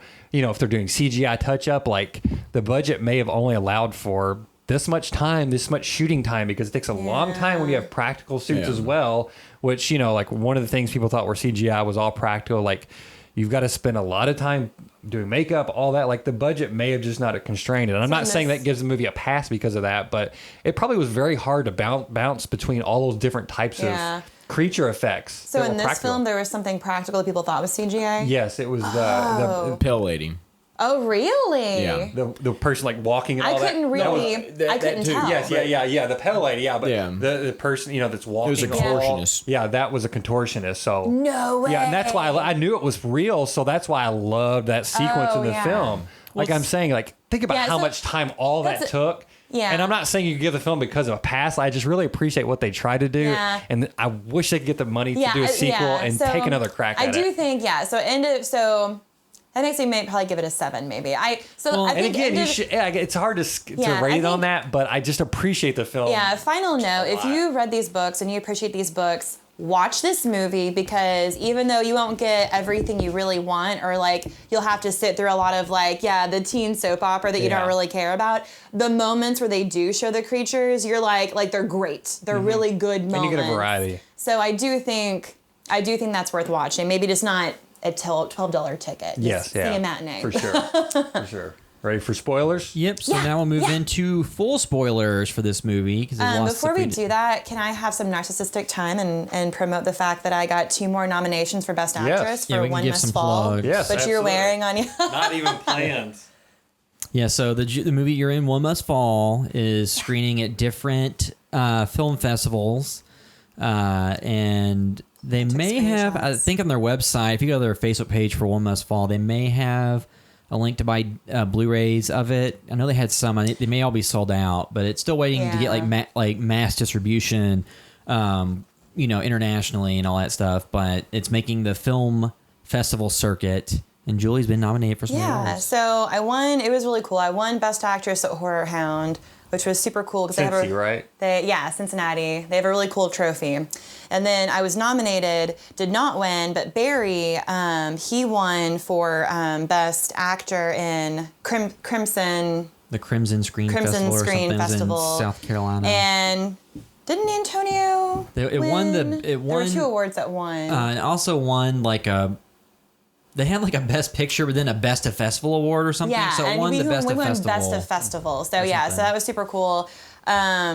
And then we were nominated for 8 nominations at the Genre Blast Film Festival, and that's going to be, I forget when that is, but I was nominated for Best Actress there, but it included Best Director, Best Villain, Best Ensemble, which I think we'll probably win that. I'm sorry. We had a really great cast and crew. Yeah. And then Best Poster, Best Score, Best Visual Effects, Best Cinema. I took a screenshot on my phone. Cinematography. Yeah. It was, so I'm super pumped that we got all those nominations. But something cool in this one is that, so among the other actresses in the nominations for Best Actress is Kevin Bacon's wife, Kira Sedgwick. The closer. So I didn't know who, so that means I win the 6 degrees of separation that Kevin Bacon gave. Yeah, you do. Yeah. So I'm calling it. So that's cool. Yeah, I don't know. Yeah, I think we'll win at least. I think our film will win at least one of those nominations. Yeah, for sure. Just because our ensemble is pretty great. I loved our cast. And then the other one was the Twin Tiers International Film Festival in New York, and I was nominated for Best Actress, and then we also got a nomination for Best Horror Feature. She keeps sniffing my love. Sweet. Hopefully those Blu-rays are still available on Yeah. So Best Horror Feature and then Best Actress. One Must Fall. Yeah. Cool. And you can Congratulations. find updates on what she's doing on her Facebook page at Julie Strebel -actress. Yeah. So you can follow there. Yeah, because people friend request me on my personal profile, and I'm like, I'm sorry, like if I don't know you, like it's no offense. Because something that we don't have to deal with as much is like men will follow women and then have this imaginary relationship in their head with them, and then be like, I know you're just waiting to dump your boyfriend and be with me. Let's go out for dinner. I love you. He's referencing something I actually experienced. A friend requested me years ago before you could like make a page. Did I tell you guys this story? Maybe. Yeah, this guy. It was after another film I was in came out, and I was new to the whole circuit, and so this guy like friend requested me, and I was like, okay, whatever. And his profile picture was me and him, and I'm like, that's kind of weird because I'm not like Tom Hanks or anything. And then whatever, and then he kept messaging me, and finally he was, at the time I had a different boyfriend, not as good as you, and but the point is like I was not on the market, and he was just like, well, I know that you're not responding because your boyfriend's just jealous of us. And I'm like, I don't know what us you are referencing, No, I didn't sir. hear this story. Yeah, it was but he had like been writing poetry, sending me poetry that he had written about me. And then he was all like, well, I want to make a film. And in the film, I'd be chained up in his basement. It was really, so this happened. So and the thing is like, not me thinking I'm that hot that like people just want to creep on me. I literally experienced that. Two, not to make you feel unspecial, but like I've heard a number of people have very similar experiences. Special. This happens to all kinds of people. So, and if you go to Reddit and the Let's Not Meet, you see all kinds of like women that have men that have these one-sided relationships that they escalate very scarily. But so anyway, so follow her Facebook page. But yeah, so now moving into spoilers for Scary Stories. Spoilers. But so this movie did the thing that a lot of movies do, where the character Stella, her mom leaving when she was a child, was a substitute for character development. So giving like a traumatic event to somebody gives them depth, but not really. Here's the thing too, though, that maybe I'm the only one here that did this, and if I didn't, because she just disappeared, nobody knew what happened to her. I kind of thought during the investigation part they were going to find out that she was somehow related to the family. That's what I thought. And then they didn't do that, so I'm like, I thought her mom would have went missing, especially in the end scene when she was like in the house. Yeah. And then she like was Sarah, and I'm like, oh, I was thinking there'd be some wraparound, but that wasn't. Yeah, I thought she was gonna be Sarah, the storyteller. Yeah. Stella, and I was like, oh, that's gonna be cool if they, I know that, but all of a sudden didn't. she realizes she's her, and then is like kind of trapped. Like I thought. Yeah. I was gonna be surprised if they went there for a kids movie, or for But I would younger have one. liked that. But I was like, man, are they really going to go there? Because that's going to be bold. Yeah, I thought there'd be something and kind of unsettling for But it'd be younger even audiences. more like the Goosebumps movie if the main character isn't actually a real kid with a real life, but is some supernatural element. Yeah, but I kind of thought like, okay, either one, like because they talked about that and then like nobody ever understood it, and then maybe during the investigation she'd find out that somehow their lineage was connected, and maybe her mom went missing when I was reading the book. Yeah, the way this movie ends is they talked about maybe there's a way to get people back. Maybe that's the link is like, hey, we found out my mom was, taken in the book. I know, by something. That would have been a cool. Well, I'm saying that's probably what they're going to do for the. Maybe they're going to do that for the sequel. Let's talk about. But it's too much setup. Like you're just spending too much time on the setup for everything else not being put together that well. Now the couple of stories they focused on this was they had Harold the Scarecrow. Now that to me was probably the most effective horror scene in the entire movie. Yeah. Because I really like. Obviously, it's at this point it's cliche as hell, but it worked really well. I like that, you had the kind of punk kid because and this took a long time to get to too. It's like he willingly signs up for the Vietnam War because he comes out and he's like, yeah, I signed for Vietnam, woo. Gonna kill the commies. Yeah. And then the one thing you learn out through the course of the film is what's the other guy's name? The guy Ramon is dodging the draft at this point. But you don't really know that that's going on till it's kind of a throwaway. There's probably a lot of 12-year-olds that aren't really aware that there was a draft that you had to sign up for. But I mean, I guess the goal is to educate them, make them ask questions. You know what I mean? I don't know. But I don't know. They talk about it in history class. But it was just kind of a weird thing they did there where it's also there's a bad stigma for a lot of people about dodging the Vietnam War. You know what I mean? Yeah. Some people hate Muhammad Ali till this day, but they don't.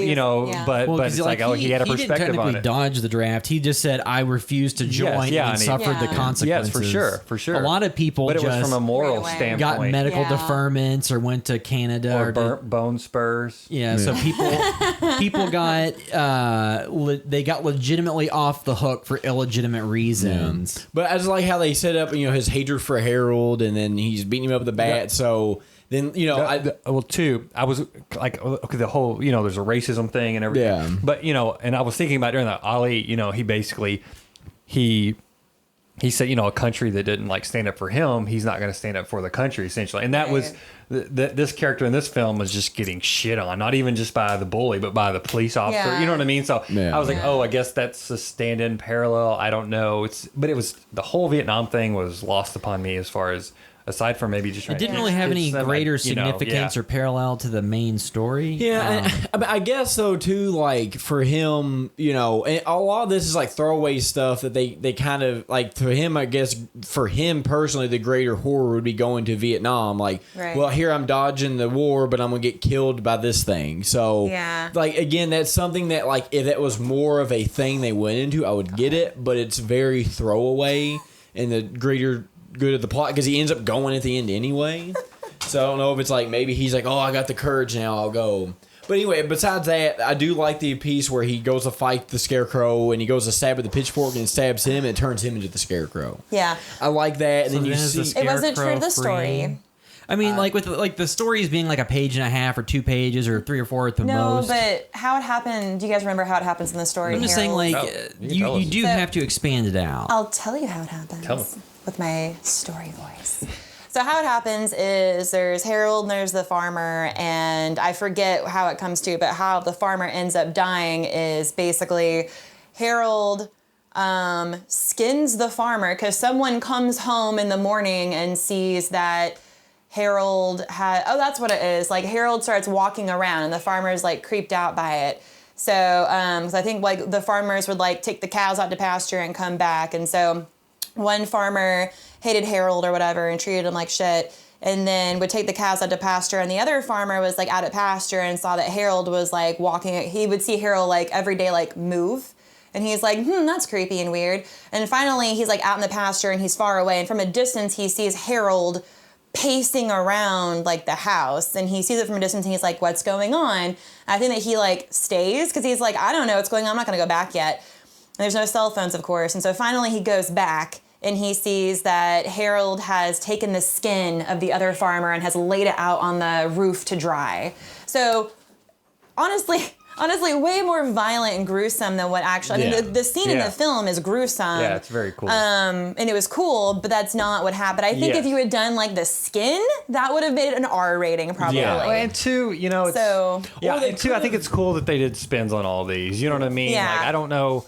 Because you're not okay, this is how this one is. You know what I mean? You don't want to be waiting for the ending the whole time. Yeah. The only thing I think they could have done to make the Scarecrow scene a little more effective is actually make it look like the actor a little bit. Because the Heyman's clothes, but still Harold. It was still obviously the original head. But to me, it would have been a little bit better if it just somewhat looked like him where it made you wonder, you know, Yeah. other than just being in if his you have clothing. a character that is the bad guy that you want to die, be the one. There's no tension because you don't care. You're like, yeah, kill him, Scarecrow. Yeah. I think that's just how they're starting I to think film out. that's That's how they. I think fun. it's fine because that's how they started. They started like, Well, I mean, okay, most- we're gonna get to see one of these stories and somebody 'cause die most or horror- before it matters. Yeah. Get you into the characters a Because little then bit you know, more. like, and then, okay, this is what's coming to them. Yeah. Because Like, most this is horror what's coming. films, you know, a lot of the slashers just have these characters, and you just are watching it to see how creatively they dispatch them. And it was a creative, and it was interesting. I was entertained by it. I was fine with it. man, I was fine if Yeah. that kid died in this Yeah. fashion in like, this film. it's like, oh, yeah. the he's- racist. Right, the racist kid who picks Yeah. on kids Yeah, and they kicks let you have chickens. fun before they start Yeah. torturing the I'm character. more than happy to have him well, then- die in an interesting way.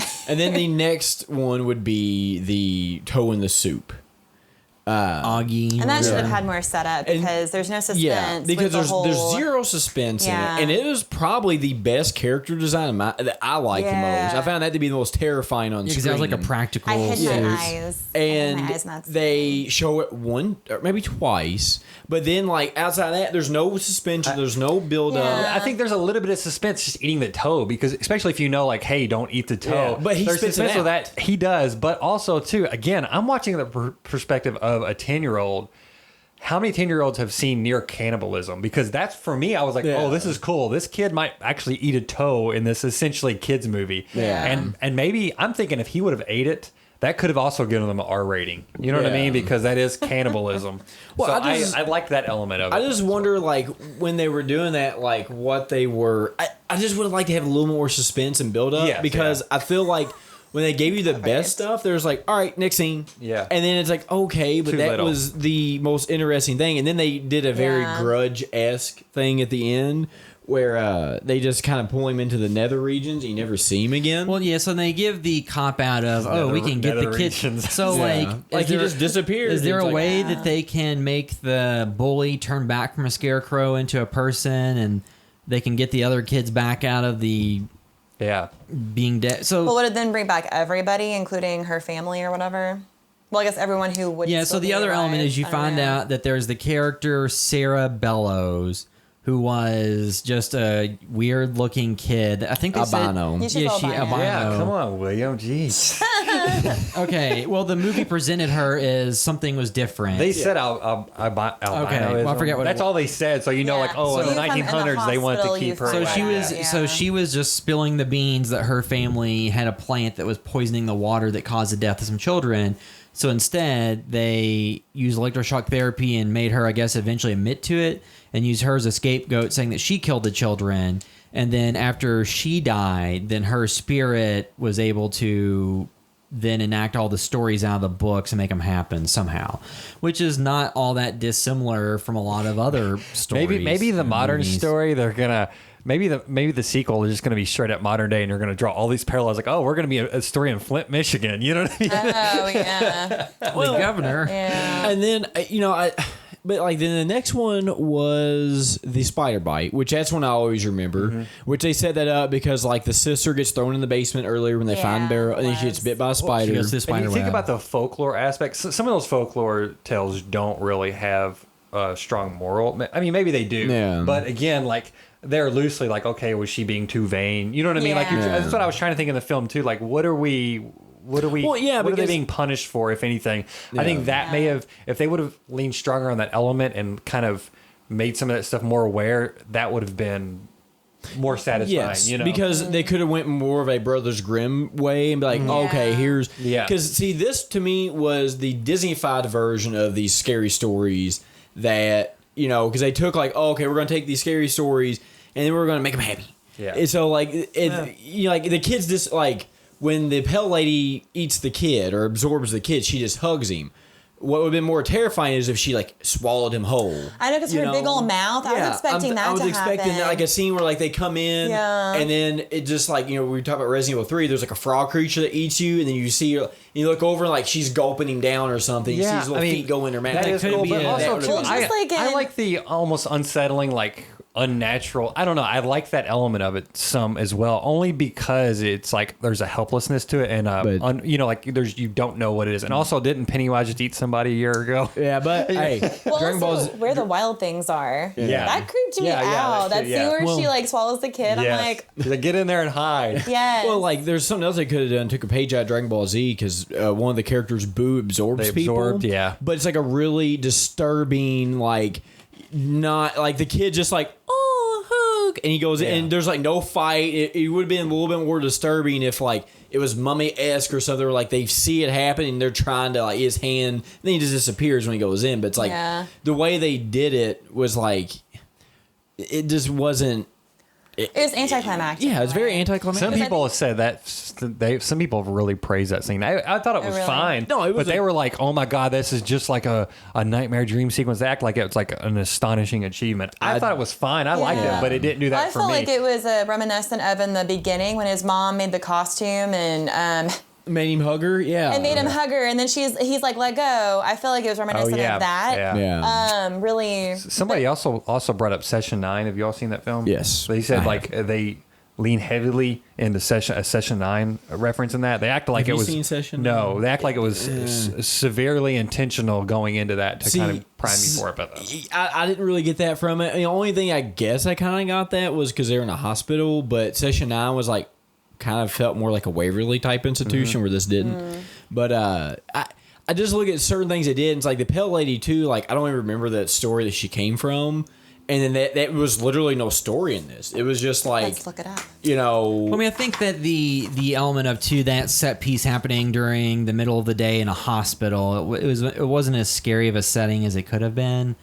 And I very like when he didn't go to the Red Room, like which was a David Lynch reference, maybe not, but it was just like, they're gonna subvert this. When the second they said sound the alarm, I was like, oh, I remember the commercials for this had like flashing red lights. Yeah. So that's Like the piece where he's running around and the hallways just don't go anywhere and it just goes back to her was cool because it is very nightmarish. But just the end was very anticlimactic, you know. And then he left the pin. Well, then when they're in the jail and the creature comes down the chimney and attacks the sheriff or the. I love that. Can we sequence. comment really quickly on how as soon as that head fell down, I was like, Willem Dafoe? Like, I'm sorry. I love Willem Dafoe, but poor guy has a creepy face Yeah. and a certain expression. And so, no, but like actually the original head has a beard. Yes, and I think like, Derek and I were looking that at was it earlier. a great. Oh man, Because that that whole one- set piece was great. That's actually a combination of two stories because there's like because what he says. Nietzsche, Dodie Walker. Yeah, but then there's one before because that's just a head, and then the story before that is the one where the body falls out and assembles itself through a chimney. I think. Yeah, that. What do you one. come for? Yeah, so they combine like those two stories and make that. Yeah, this is the one where it's a really short page. Yeah, at the very end, it's like, what do you come for? She asked in a small voice that shivered and shook. What do I come for? He said. I come for you.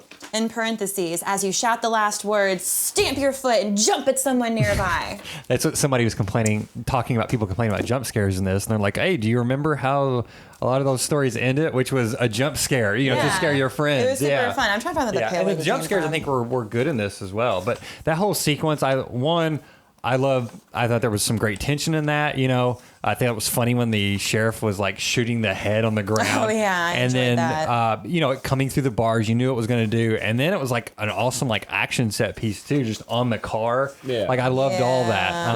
That was good. Well, in the house was like fine. It wasn't great, they did- after that, but all up to the car chase and stuff, that was like, T2, like that was awesome. yeah, well, like where he disassembles his Yes, body. yeah. The together. only other thing Yes. they did that was when they're in the house and Ramon is cornered by it and it's on top of him. He's killed anybody else he encountered, like the sheriff, killed immediately. Yeah. But for some Taking his reason, time, yeah. he takes like 5 minutes while there's all this story going on Right. with Stella. Could have been Dragon Ball Z-esque where like each like minute's really just like 1 second or like a millisecond. So, But I mean, like a lot of movies do that where somebody, it's like, well, look, They're so just trying to build suspense. That's what they're doing. Yeah. Yeah, But so- they didn't build it in a in a logical way, they just had him go slower. So my thing is, so the period setting and all that stuff, and the way that it was just having the stories being read from the book happening in real life, to me it all felt very derivative. And I would have rather just seen the stories unfold in a more organic way. I don't necessarily know what that is. I mean, does it change the story too much if instead of reading it out of a book, they're just reciting, urban legends and stuff like that? Like, I don't know that makes it any better. Yeah. It just felt very similar to other things in terms of its structure and its setting. And like I mean, said, just the format of the book, you're never gonna, if you make a faithful adaptation, you're never gonna be better than that book, unless you do something totally left field and it's its own great thing, and that's its own great thing. Just the nature of this specific book.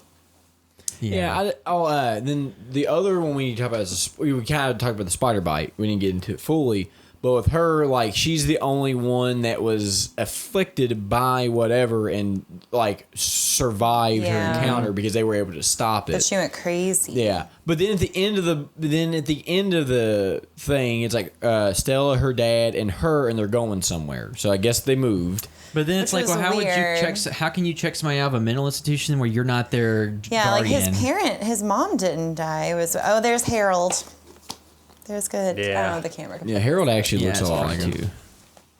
But yeah, I mean, so a lot of the designs looked pretty good, and they did a lot of things practically, and then there were some moments in it where they were effective. I think as a whole, if you were our age group and you really were a fan of that book. She's in the dream. Yeah, the dream is the pale lady. That looks pretty accurate. Yeah, I know. Yeah.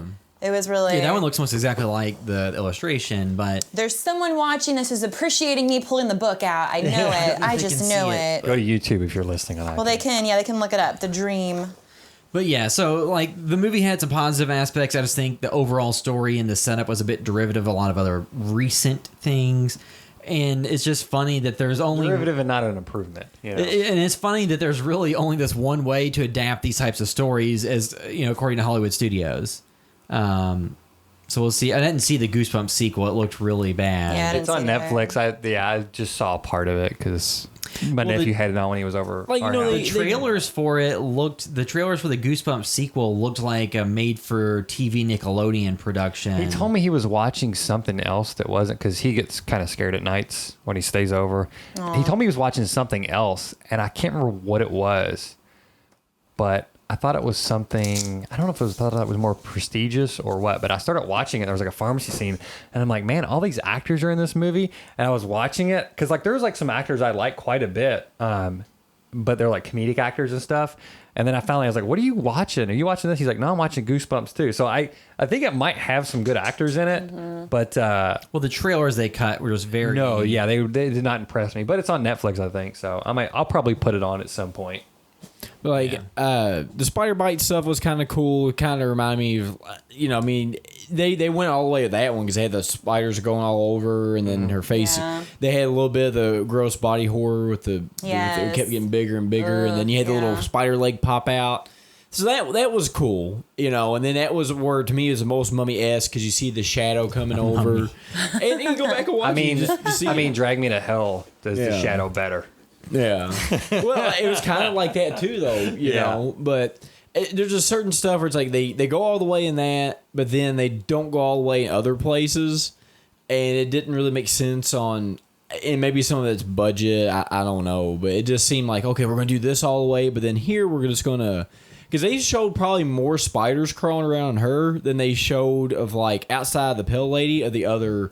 Some of the other characters. Yeah. I mean, and the whole theme was stories matter, stories can hurt, stories can heal, which is true. But it's also... You gave us no story. If you would have gone the direction of hey, don't be an asshole or else you'll get killed. You know what I mean? If each one was a morality tale of somebody dying because of something, not just because they But see, that also reminds me of on The Office, the time they hired the stripper to come in and do something, and then she wasn't going to strip, so they made her work. And then Michael asked her questions stories hurt so much. No. She said, what was it? Something hurt someone. Either way. Something is no fun. Yeah. I don't remember. But it's just that's essentially what that line that girl, she's supposed to be this great, story writer, and she's like, Sarah Bella did not do this. She was a currently convicted. It's like, so she's this great writer, and she writes a horrible friggin' story at the end, and she's like, that's the worst piece of literature. Oh, okay, good. Yes. Yeah, the main character. Yeah. It's like, so she's supposed to be writing this story, and it's like, Hey, it was her first draft. That is literally the worst thing I've ever heard, and they only talk about how great of a writer she is, and it's like, they couldn't She's have great for a 7th grader, Derek. Yeah. Okay, calm down. No, they were high school. Were they high school? Yeah, they were high school. Well, it's funny, like even in Just the last in the Halloween. movie, they said like, but they obviously weren't seniors because they weren't driving, and the other kids were older. Yeah. But Ramon was being drafted. At what age were you drafted? Was it 17? 18. Oh, okay. Yeah, but he wasn't in their school. You know, he wasn't with them. No, but I couldn't help but think, like, how old is she? Because you have this, like, 18-year-old having a fling with, Look, like, I would a say she was It was the 13-year-old. 60s. I would say she was like 16 because like the Yeah. one sister was driving, so like Yeah. they kind of left that ambiguous, but they were high school age. But it just like I don't know, it's just there's a lot of I mean, swing she was and probably miss. 15 or something. I don't know. But yeah, so Not saying it was fully kosher, but you Yeah, know. but I'm like, did they think about But having? did they having kiss an in the age- movie or anything? no. No, So, but he's you know like what I mean? checking her out, So, and they're like, yeah, but- implied. I mean, I don't know. It's a slippery slope. But yeah, so I guess I can wrap up our discussion of scary stories to tell in the dark.